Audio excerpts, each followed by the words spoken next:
بسم اللہ الرحمن الرحیم۔ حرام شہوتوں کی طرف انسان کو لے جاتی ہے، یہ تھا کازز۔ اب کیور کی طرف، علاج کی طرف آتا ہوں۔ شہوت کا علاج کیسے کرے، اس پر قابو کیسے کرے؟ تو پہلی چیز، شہوت کے علاج اور قابو کے لیے انسان نکاح کرے۔ یہ پہلا بیسٹ اور سب سے صحیح حل ہے کہ انسان نکاح کرے، اور جلد سے جلد نکاح کرنے کا سسٹم ہم بنائیں۔ صحیح مسلم کی روایت ہے، نبی اکرم صلی اللہ علیہ وسلم فرماتے کہتے ہیں، نوجوانوں کہ گروہ، تم میں سے جو نکاح کرنے کی طاقت رکھتا ہو اسے چاہیے کہ نکاح کر لے، کیونکہ نکاح آنکھوں کو بہت زیادہ نیچے رکھنے والا اور زنا سے محفوظ رکھنے والا ہے۔ کیا فرمایا؟ کہ نکاح انسان کی نظروں کو نیچی کرتا ہے اور انسان کو کیا کرتا ہے؟ زنا سے محفوظ رکھتا ہے۔ تو شہوت کا اگر صحیح استعمال ہو جائے تو غلط استعمال نہیں ہوگا، حرام شہوت تو انسان نہیں جائیں گا۔ تو سب سے پہلا کام ہے نکاح کر لے۔ لیکن بڑی افسوس کی بات ہے، ہم لوگ نکاح چھوڑ کر باقی سارے سلوشن ماننے کو تیار ہیں۔ نکاح نہیں ہوتا، اور جلدی تو ہوتا ہی نہیں، سوال ہی نہیں آتا، جلدی تو ہوتا ہی نہیں۔ کیوں؟ تو بچہ پڑھ رہا، بچی پڑھ رہی، بچہ کمائیں گا، بچی کمائے، اچھا اس دوران انہوں نے افیئر کر لیے، شہوت کر لیے، غلط کام کر لیے، فحش کر لیے، وہ ایکسیپٹیبل ہے، لیکن شادی تو نہیں کریں گے۔ وہ ایکسیپٹیبل ہے، شادی تو نہیں کریں گے۔ سمجھ رہا؟ یہ عجیب معاملہ ہو چکا ہے، ٹھیک ہے؟ تو اپنی شہوت پر قابو پانے کا سب سے بہترین اور مؤثر طریقہ یہ ہے کہ ایک انسان جو ہے نکاح کر لے۔ نبی اکرم صلی اللہ علیہ وسلم نے خاص طور سے اس کو جو ہے تاکید کی، اور جو ہے نیک عورت کو آدھے دین کی حفاظت کرنے والا بتایا، اس لیے کہ جب بیوی ہوں گی تو انسان شہوت کی طرف، بری چیزوں کی طرف، بری خواہشات کی طرف، برے کام کی طرف نہیں جائیں گا۔ اب مسئلہ یہاں یہ بھی ہے کہ نکاح کا مسئلہ کون حل کرے، کون سمجھائے والدین کو کہ نکاح جلدی کرنا چاہیے؟ جب میں ایسی بات کہتا ہوں کہ والدین نکاح جلدی کریں تو لوگ بولتے رہے یہ تو آپ بھڑکا دے رہے ہمارے بچوں کو بلا کے، بھڑکا دے رہے، ٹھیک ہے؟ لیکن آپ وہ ٹی وی اور وہ ساری چیزوں کی جو فحش اور برائی ہے، جو افیئرس کر رہے ہیں، اور جو غیر مطلب شادی شدہ نہ ہونے کے بعد بھی وہ سارے عمل کر رہے ہیں جو انسان شادی کے بعد کرتا ہے، اس پر وہ زنا جس کو نا، ٹھیک ہے وہ تو ہو جا رہا، غلط ہے، ہم اس کو اصلاح کریں گے، لیکن یہ چیز بتا تو نہیں، شادی مت بولو، باقی سب بولو۔ اس طرح کا مزاج بن چکا ہے۔ تو یاد رکھیے، شادی ضروری یاد رکھیے، اس لیے کہ نکاح انسان میں حیا پیدا کرتا ہے، یاد رکھیے۔ اور اگر نکاح نہ ہو تو پھر انسان جو ہے کیا ہوتا ہے؟ شہوت کی طرف، حرام چیزوں کی طرف، برائی کی طرف متوجہ ہوتا ہے، یاد رکھیے۔ تو نکاح پہلا سلوشن۔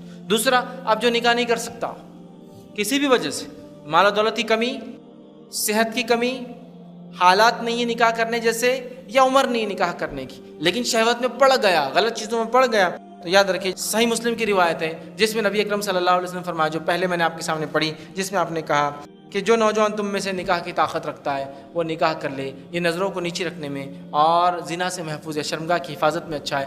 جو ایسا نہ کر سکے تو وہ شخص روزے رکھے، اس لیے کہ روزہ ڈھال ہے۔ پھر جو شخص ایسا نہیں کر سکتا وہ کیا کرے؟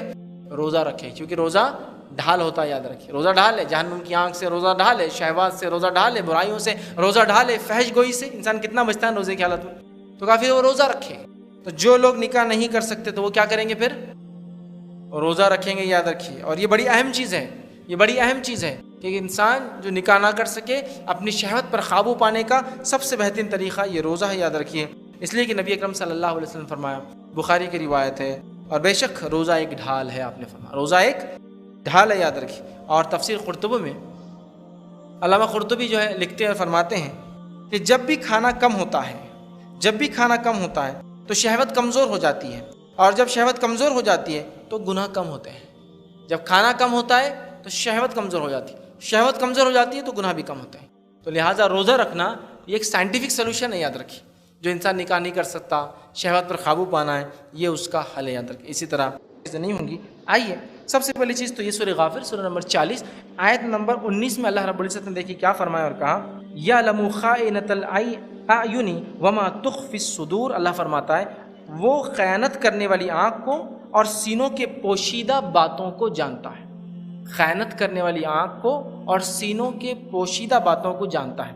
علامہ ابن کثیر رحمہ اللہ اپنی تفسیر میں عبداللہ ابن عباس رضی اللہ عنہما کا قول بیان کرتے ہیں کہ یہ خائن نظر کیا ہوتی ہے، جو میں نے بولا، وہ کہتے ہیں کہ خیانت کرنے والی آنکھ کا معنی بیان کرتے ہوئے فرماتے عبداللہ ابن مسعود رضی اللہ عنہما، اس سے مراد وہ آدمی ہے جو کسی کے گھر میں داخل ہوتا ہے اور وہاں پر کوئی خوبصورت عورت ہوتی ہے، یا کسی قوم پر سے گزرتا ہے اور وہاں کوئی خوبصورت عورت ہوتی ہے، ان کے ساتھ بیٹھتا ہے، اور جب لوگ نہیں دیکھتے تو عورت کو دیکھتا ہے، اور جیسے ہی لوگ دیکھنے لگے تو نیچے نظر کر کے بیٹھ جاتا ہے۔ اس کو بولتے ہیں خائن نظر۔ کہ آپ کسی گھر میں گئے، کوئی عورت آئی تو آپ دیکھ رہے ہیں اس کو، اور جیسے کوئی گھر والا ہے تو ایک دم ایسا کہ لوگ بولے ماشاءاللہ کتنا بچہ، نظریں بھی نہیں اٹھاتا. اس کو بولتے خائن نظر کی. آدمی چپکے سے دیکھے اور نظروں کو نیچی کر لے، جو دیکھنا ہے دیکھ لے، اور جیسی کوئی اس کو دیکھنے لگے نیچے. خائن نظر سے بچیے، اس لیے کہ نظر اگر نہیں ہوں گے، نہ یاد رکھیے کنٹرول تو پھر کچھ بھی نہیں ہو سکتا. سورہ نور میں اللہ رب العزت نے اسی لیے سورہ نمبر 24 آیت نمبر 30 میں کہا مومن مردوں سے کہہ دو نظروں کو نیچے رکھے، شرمگاہ کی حفاظت کریں.